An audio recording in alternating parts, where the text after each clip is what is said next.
What's going on, everybody out there, and welcome back to another Dark Avenger comic book review episode. The series where I like to talk about books that came out in the previous week, except we are 2 weeks behind right now, but I'm going to get this review out fast. The same day this comes out is going to be the haul video for the books that actually came out this current week. And then hopefully we'll get that review out soon. It was a very busy week this week.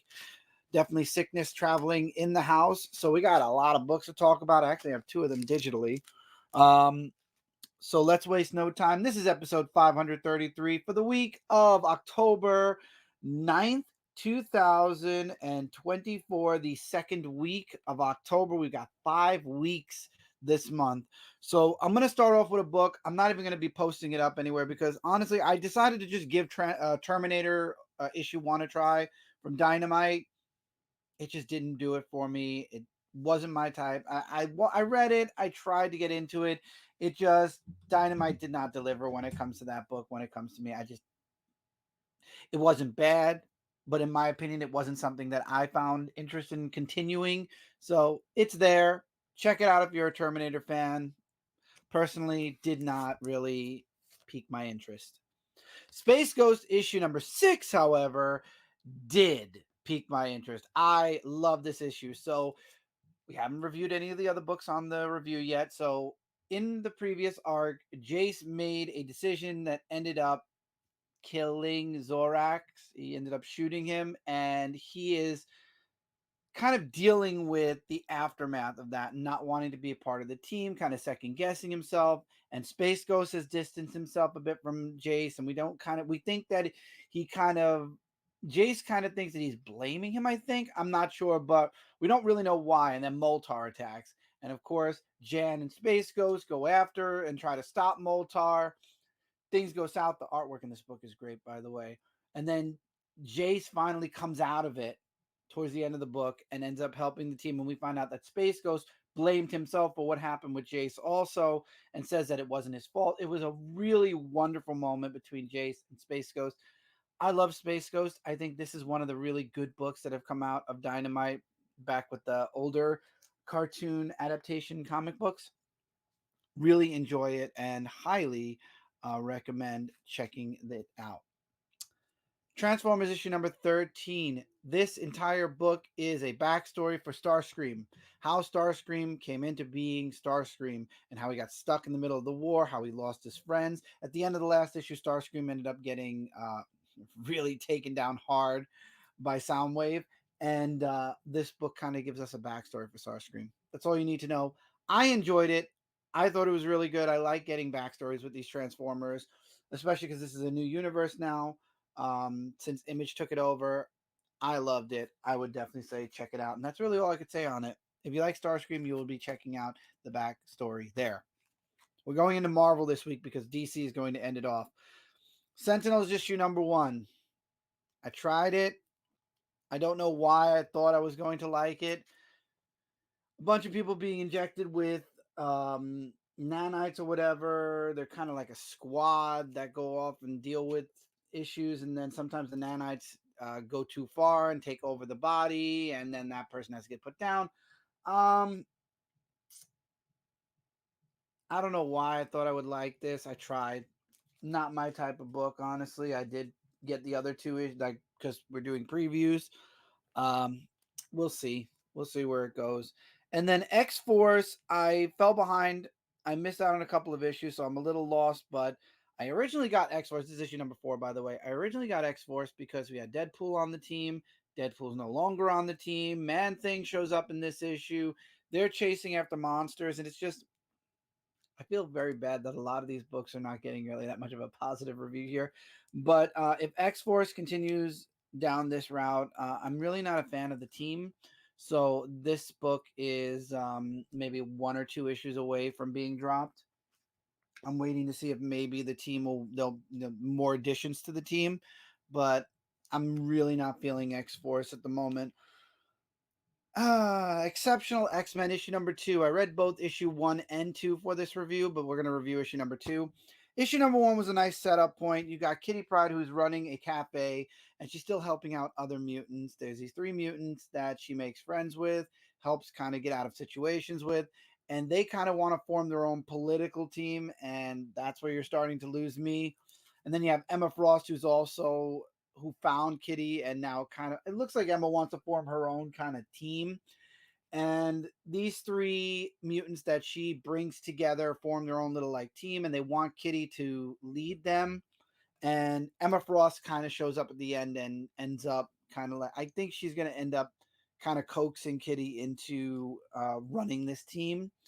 Um, on the fence with this book. So far, so good. I'm gonna stick with it for a bit. I did like the first issue where it was a lot about a life, the Kitty Pryde, a day in the life of kind of Kitty Pryde. She has a date with somebody, things go wrong, and then she finds out it was a date for the next day, and she ends up canceling it anyway. But this issue is more about the kids that she ends up helping, and we'll see where it goes. If Kitty's gonna have her own team with Emma Frost, we'll see. I'm interested. I'll stick around for that book a little bit longer, see where it goes.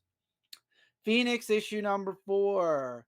Jean is still trying to prove that the Phoenix Force is not controlling her anymore, and she's not a threat like back when the Phoenix kind of controlled what she was doing. We find out in the background there is a group of people though that want to control Jean because they are afraid if pushed too far, um, she will become a threat to the universe. They actually send Gore, the God Butcher, after her, and things don't go too well for Jean, but she's the Phoenix, so every time she dies, she rises again. We get to see Carol in this book for a little bit, Captain Marvel.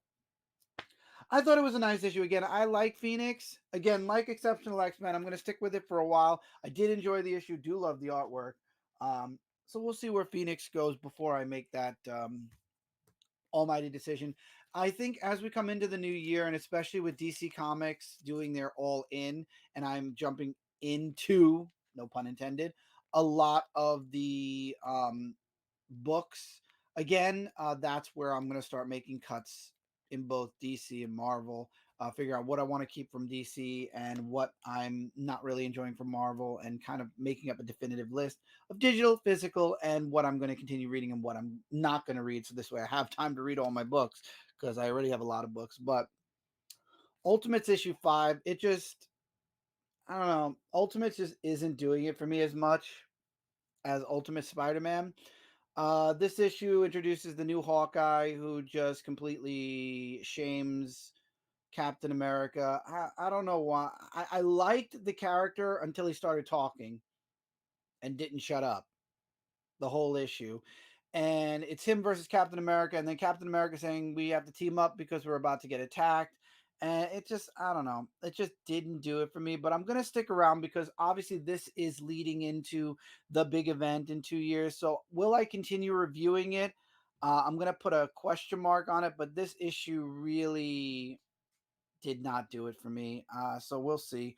I feel bad because I feel like I'm not really enjoying too much about the books right now. Amazing Spider-Man 59, for example, the cover says it all. It's just Spidey fighting this entire issue, and it kind of ends. The issue ends when the fight ends, and it's again. Honestly, I'm reading this because there's only one more issue to go, and then a new team's coming on board for Amazing Spider-Man. I'm gonna try the new story arc out. If I like it, I'll keep it. If I don't, I might switch it to digital, and then if I still am not enjoying it, I might just completely drop it off. But yeah, so I feel bad, but yeah, Spidey's team almost done.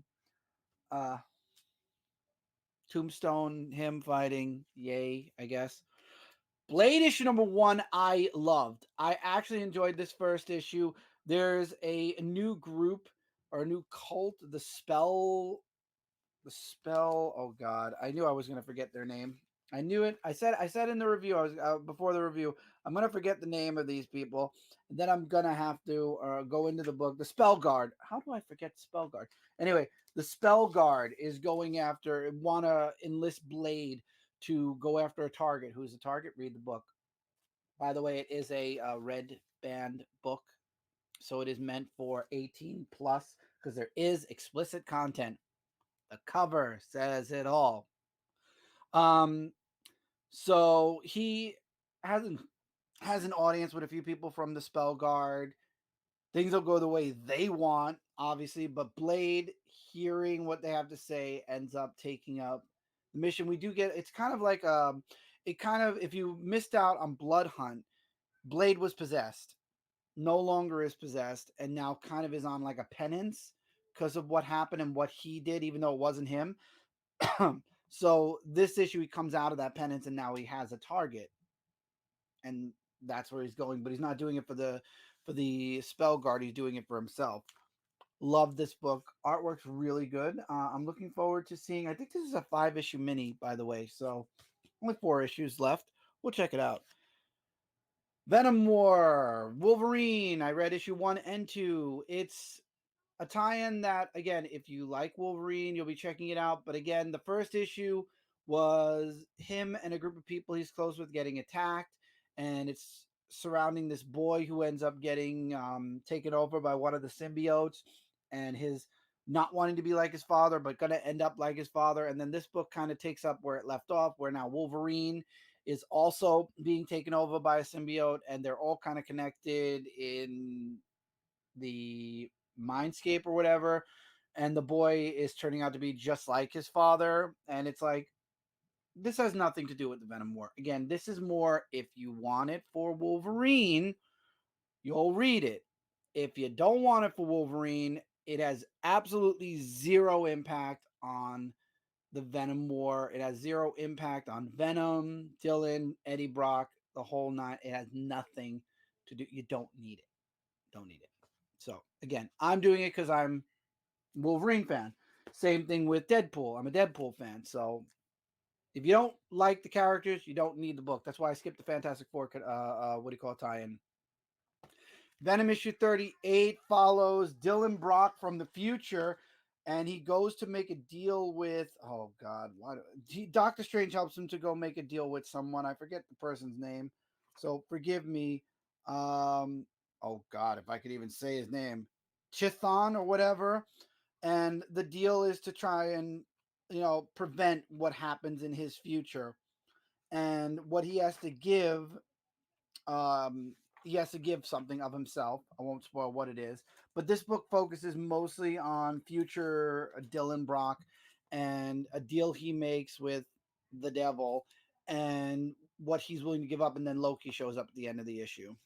There's really no spoiler there because, again, I feel like this is just more backstory or filler for what's going on in the actual Venom Wars miniseries.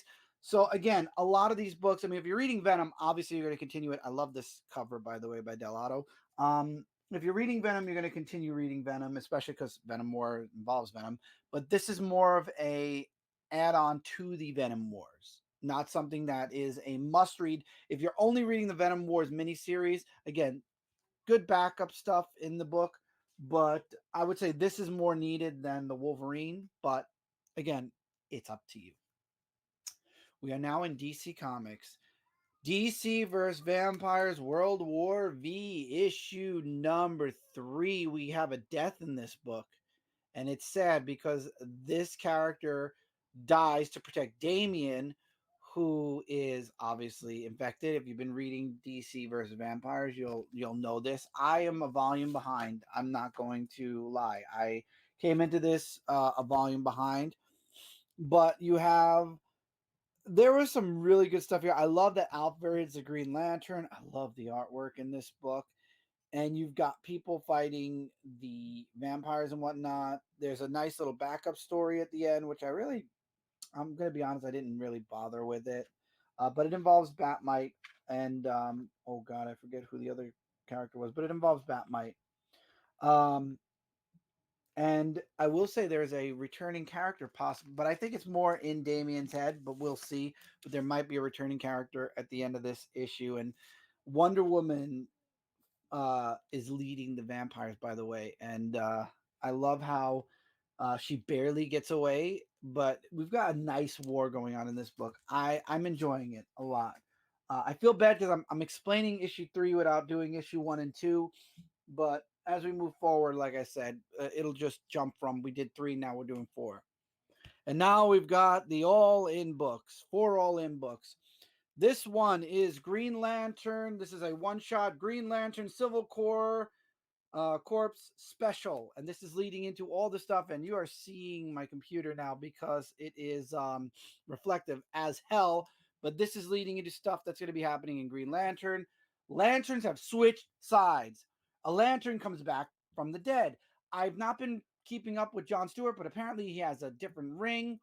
A lantern wearing a different core shield and ring comes after him for the ring, takes the ring. It's some type of superpowered ring, and now it's up to the Green Lanterns to find that person, find out why they've changed, and get the ring back.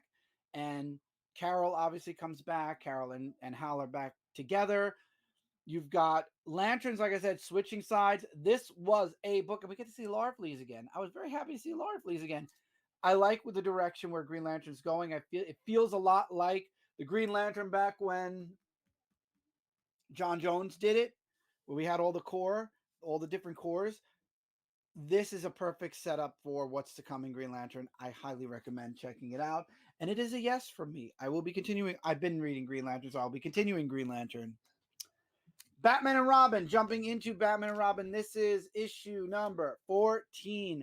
Yes, I will be continuing Batman and Robin after this book. I really enjoyed it. So, Batman, what do you call it? Bruce is trying to, as we all know, make Gotham better as Bruce Wayne instead of as Batman. Damian is still trying to be, Robin and trying to keep things safe as Robin. We've got a situation with, I don't want to say who, but apparently Ra's al Ghul is gone. And now the only way to bring him back is to have him take over another body, another person. And my guess is either they're going for Damian or Bruce, obviously, but my guess is they're going for Damian. And they're looking for someone, and they attack at the end. There's oh God, what is it? Like a fundraiser or something going on, and the power goes out, and it kind of ends off with Bruce and Damian stuck in a situation where they have to protect everyone in the building and make sure nothing bad happens, because at the bottom of the building there's like a boiler, and if it explodes it'll take out the entire building and everybody in it. But you also have people who are trying to bring Ra's al Ghul back at the same time. This is very good. Batman and Robin definitely is on my keep pile. Action Comics, issue number 1070. I don't have to pull this out because I already remember the number. Excellent. The only thing I have to say about Action Comics is the fact that they're doing this every single week now. I feel like I'm going to be talking about Action every week. So no matter what, we're going to be continuing this story. The backup story is Supergirl. Not really my thing. Not really a care. I did read it. It was okay. It involved Power Girl and Supergirl having to leave Earth. Woohoo. Okay. So the main story, which is what I'm going to mostly be covering when it comes to these reviews, because again, I'm not interested in the backup story with Supergirl. It's okay. Not my cup of tea. Superman. Apparently, something's going on in the Phantom Zone, and a creature ends up breaking free from the Phantom Zone, and it's three prisoners somehow molded or Frankenstein together, and they have superpowers, and it's super hard for Superman and Supergirl to stop them. But Superman has gold kryptonite. Jimmy gets involved, and they're able to stop the abomination. But now Superman is concerned about what's going on in the Phantom Zone, so he goes in, and that's where this book leaves off. Obviously, we're going to find out. I believe it doesn't happen this month. I believe it starts next month, where this becomes weekly, I think. Unless it's next week. I don't know. I'm going to find out when I have my haul. We'll find out in the next video when I do my haul video. But again, obviously I'm sticking with Superman books. My only complaint with Action is not the story. Again, to bring the price up to, I believe this is a $5 book. They had to put two stories in it, and it makes it like a double size. No, it's an $8. Yeah, it's a $7.99 book. Oh no, but this is the foil. I'm sorry. I believe it's a $5 book. I forget this is the foil, so the price is different. But a $5 book, they have to do two stories. Again, I'm not really interested in the backup story. If you want to do a Supergirl story, make a Supergirl book. Bring the price down for Action, especially because you're bringing it out 4 times a month. And just stick with the main story and charge $3.99 or $2.99 for the book. At least it's lighter on the pockets, in my opinion. Again, this is just my opinion. I'm going to be reading Action as well as Superman and all the other books, but I just 4 times a month.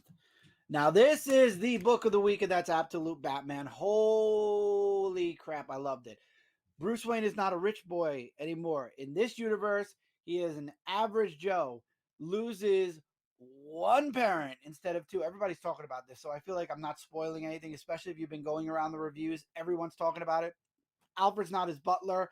Alfred is an agent that works for another organization that has him back in Gotham to stop this gang war that's going on. These gangs are killing people in Gotham. Gotham is in complete disarray. And then there's the Batman.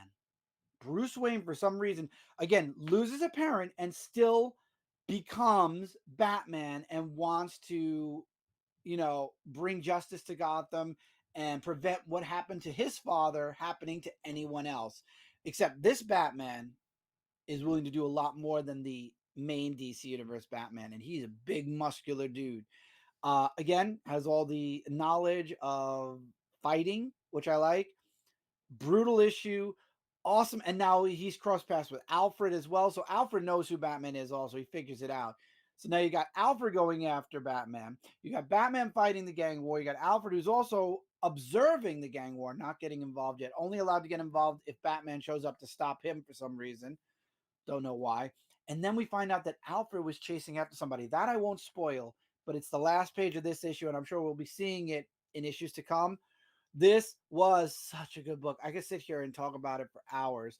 I enjoyed it. I highly recommend. This is my favorite Absolute book so far. Obviously, Superman and Wonder Woman haven't come out yet, but if this book is to show the way we're going to be going with the Absolute books, sign me up. This was so good. And by the way, the bat symbol on the chest becoming an axe, really awesome as well. Yes, Absolute Batman is on my pull list until the day it ends. I'm just hoping that they don't make the Absolute Universe a 12-issue maxi series, and it is something that we're going to have an ongoing series of for many years, if not permanently. This was good. Get your hands on a issue of Batman, of Absolute Batman. They're already making a second printing, so if you missed out on the first printing, get your hands on the second printing. This is worth it. I'm telling you, it's worth it. Get one of the foil covers. It's really worth it even more. This is the Jim Lee variant. Loved it. This was my book of the week. That's why DC Comics went last this week, because that was an excellent book. And with that, that's it for this review. Right after this video, hopefully within an hour or two, unless I push it to the next day because this video went up too late, haul video. Right after the haul video, we're going right into the next review. So hopefully I'll have that review out on time. I've already started reading books. That's why I had to get this review done. So this way I didn't have books all mixed mashed in my head. Once I finish those books, next review will be up, and we'll hopefully be on time. With that, of course, also links in the description below for all the places you can find me, all my social medias. I actually have to add my Blue Sky because I'm moving over to Blue Sky more than I'm still using Twitter for certain things, or X, whatever you want to call it, but I'll be putting more social media links down below for all of you to follow me on. If you're new to the channel, click the sub button. This way I'm in your subscription page and you don't miss out on a single video. I've got a lot of stuff coming out. Feel free to comment below any of your thoughts on any of the books I talked about here. Till next time, everybody, take care. Keep reading, keep collecting, and I will see all of you really soon in the next video.